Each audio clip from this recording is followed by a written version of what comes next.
just because the Olympics are over now in Paris, it does not mean that they are done for good. Because right now, the Baltimore Ravens are playing roster gymnastics. They are trying at an Olympic pace to formulate the 53-man roster as they cut it down from 90 to 53 yesterday. Now today at 1 p.m., they were able to begin to formulate their 16-man practice squad, which they are currently doing. So we're going to take a look at the Baltimore Ravens and the guys that are on the 53-man roster as of right now. And I do mean right now, because things are going to change in the next few days, and I guarantee you that they are going to change for the next week. There were very few surprises for who the Ravens kept, but some of the guys may be headed to injury reserve and they may be bringing up people from the practice squad. It just depends on how in-depth these players' injuries are. Now, let's take a look at the Baltimore Ravens roster as it is currently constructed, and of course, Ravens kept two quarterbacks. They kept Lamar Jackson and Josh Johnson. I thought that the Ravens might not keep a third quarterback because of the old rule where you did not have to have the emergency quarterback on the roster, but as of the day of my last video,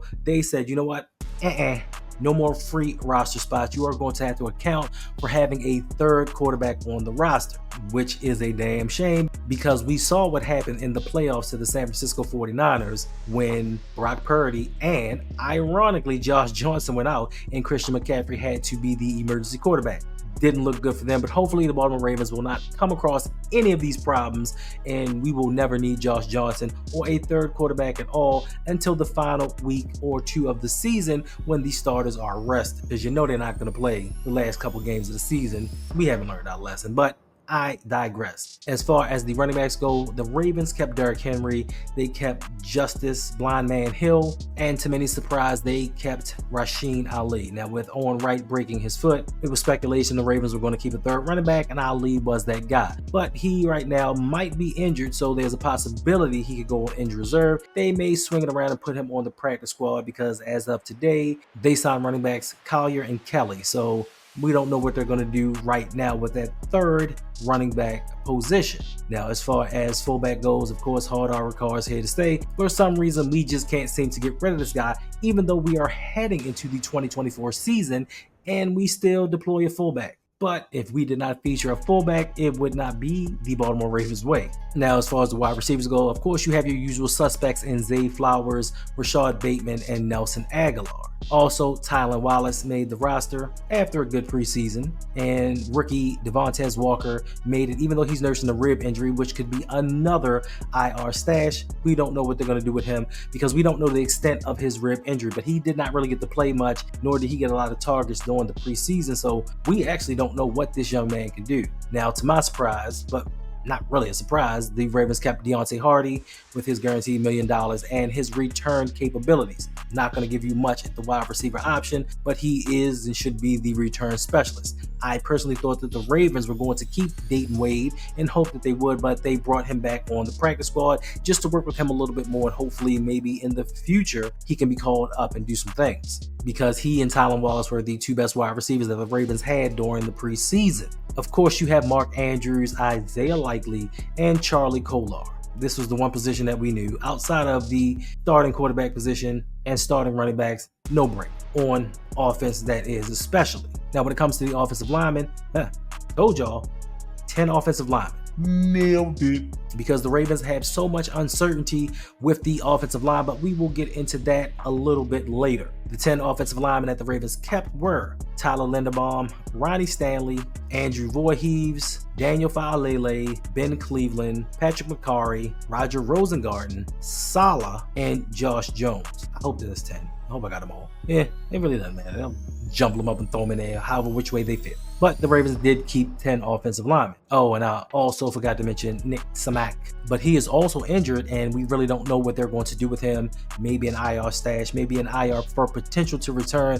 As of right now, we don't know what they're going to do with him, but at this point, he did make the 53-man roster. Then switching over to the defense, for the defensive line, they kept 5. They kept Michael Pierce, they kept Travis Jones, they kept Justin Matabike, they kept Brent Urban. That will never go away.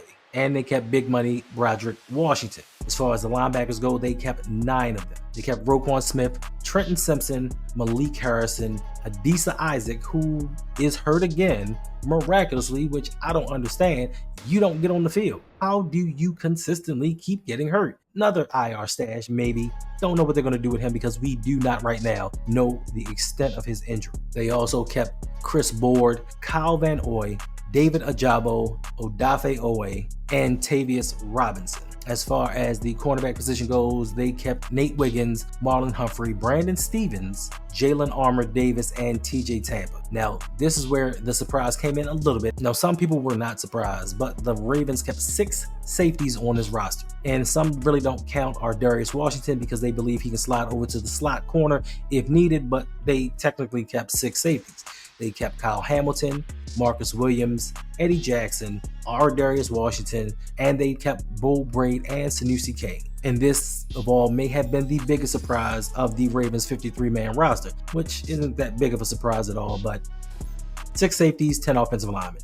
This has the potential to change depending upon the injuries, depending upon who is available with the other roster cuts and the Ravens bring in. But as of right now, these are the guys that start on offense and defense. And of course, special teams, we don't need to mention that because we have long snapper Nick Moore, punter Jordan Stout, and all-world kicker Justin Tucker. So this right here is the 53-man roster. And speaking of other and potential cuts from other teams that the Ravens could possibly bring in, this kind of had me sitting there thinking to myself yesterday, like, the Ravens flock sometimes can be a little bit befuddled, a little bit confused, because I don't think that they think about some of the things that they say, or at times they just say things just to argue and refute something that somebody else says. Because around this time last year, after the Houston Texans had Tank Dell and he was going off, I said the Ravens should trade for John Mechie. And everybody lost their minds like, oh, we don't need him. He's a bum. He can't even make it. He can't do this. Boy was coming back from cancer. That young man was coming back from a life-threatening condition, and he was just building his way up in the NFL. But now all of a sudden, everybody's on all of these other social media sites talking about, yeah, trade for Mechie. Oh, he could just turn this around. Look at his speed. Look what he did at Alabama. But you guys forget, when I say things, it's like, we shouldn't do it. That's stupid. But when somebody else says it, oh, that is a wonderful idea. Why didn't we think of this before? How about that? But to me, I thought that the Ravens wide receiver room was set because y'all told me when Brandon Ayuk became available that we don't need no wide receivers. This room is set. Now, all of a sudden, these players are getting released, and it's like, oh, grab him, go get Tim Patrick. He's a Raven. He's already a Raven. And this one may be more confusing than the first. Why, oh, why do we want to bring in a wide receiver who got hurt the last 2 seasons? He didn't play in the last 2 seasons. He got hurt in training camp both times. We've already had issues with Rashad Bateman and his injuries, how all the fans turned on him saying he can't stay healthy, but we want to go out here and bring back a player that couldn't stay healthy the last 2 years. That's the only reason that the Denver Broncos released him, because they were afraid of his health and they were afraid that he lost some of his explosiveness and wouldn't be the player that he was. But we want to bring him in, right? But I thought the wide receiver core was straight. Thought we were set. It makes me wonder. And last but not least, we're going to bring this right back around to the offensive line. Now, we've been saying all off season, offensive line is a concern. We don't know which way they're going to go. We don't know what they're going to do. And we've got a lot of hate. We've got a lot of snark comments talking about, oh, we'll be fine. You have no faith. This, and the third. Oh, really? We making stuff up. We just out of nowhere like, yeah, let's just find this to pick on because they look outstanding. And then the preseason happened and they looked even better. So it was no reason for concern. What to me made this a little bit more sweeter was when one of the Baltimore Ravens' own publications, one of their followers, one of their fans, one of the sites that actually pumps up most of the things that the Baltimore Ravens do actually came in and was like, yo, what the are y'all doing? Like, this is not making any sense. And if you do not believe me, go over to Russell Street Report. Go over there and look at what they had. As a matter of fact, I got you right here. Don't even worry about it. Now it says right here, O-line.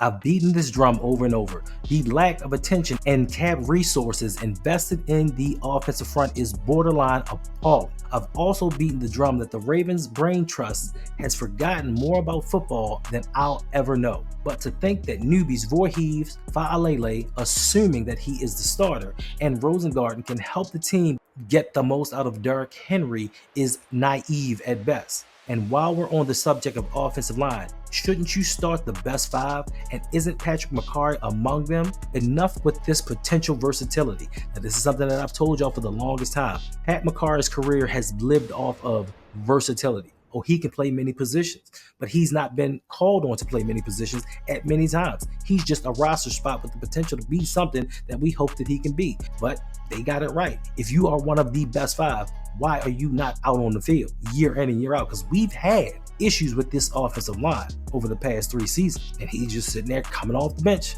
And like they said, this isn't basketball where the 6th man comes off the bench to provide some instant offense. Macari isn't Kevin McHale, but y'all say it's just me. Y'all say it's the people I roll with. We're just negative. When you have Ravens publications telling you this, everybody can see it except for those with the purple colored glasses that wants to say, sunshine and rainbows. We're fine. We don't know if we're fine. We don't know. Not saying that we're not fine, but we don't know. It's this uncertainty when you are dealing with the best player on your team. The catalyst of you winning, you're going to say, I'm going to roll the dice and see if we don't get snake eyes. Hopefully Lamar can overcome it, make it look better than they are, which he has his entire career. But this is, as they said, appalling. And they also going to say, last thought on the guys who are supposed to protect Lamar. We are all assuming that a healthier Ronnie Stanley and his new attitude, team-friendly incentives, and a fitter physique is going to return him to Pro Bowl form. What if he doesn't? So yes, what if Ronnie Stanley does not return to form? What then? What if he gets injured? Who is the suitable backup for him? Are we comfortable starting Pat McCarry at the left tackle position for a season, over an extended period of time, or in the playoffs? I don't feel comfortable with it because he's looked decent at times, but when he's played a majority of snaps, it was not working out. And you're going to say, well, the Ravens can trade for, the Ravens shouldn't have to trade for. This is something that Eric DeCosta should have seen coming for years now. Ronnie Stanley has been injured since 2020, and we've not found a suitable backup or a suitable replacement for him. And on top of that, he is a free agent after the season. So the foresight that the Ravens front office has had about this offensive line is crazy to think. You have an MVP at quarterback. You were 1 game away from the Super Bowl, and this is what you roll out? I don't get it. Maybe you do. In the comments, let me know. Did the Ravens do right by Lamar Jackson with this offensive line? Did they do right with him with this wide receiving core? I'm not saying that you have to go out and get a Justin Jefferson or Jamar Chase, but by damn it, get him somebody. We're sitting here fighting over, should we bring in wide receiver 6? And somebody made a comment on Twitter yesterday. Somebody's wide receiver 6 could come in and be wide receiver 2 or 3 for the Baltimore Ravens. What does that say about this organization and what they've given Lamar to work with? You expect your quarterback to grow and get better, but you keep taking away weapons. You keep taking away protection and expecting him to be more than what he is. And no matter how great you are, you cannot do it without help. This isn't basketball where one man can come in and dominate and will his team to victory. Even though Lamar does it consistently, it's not going to work over the long haul. And those one-man teams in the NBA, when they get into the playoffs, what happens? They Baltimore Ravens.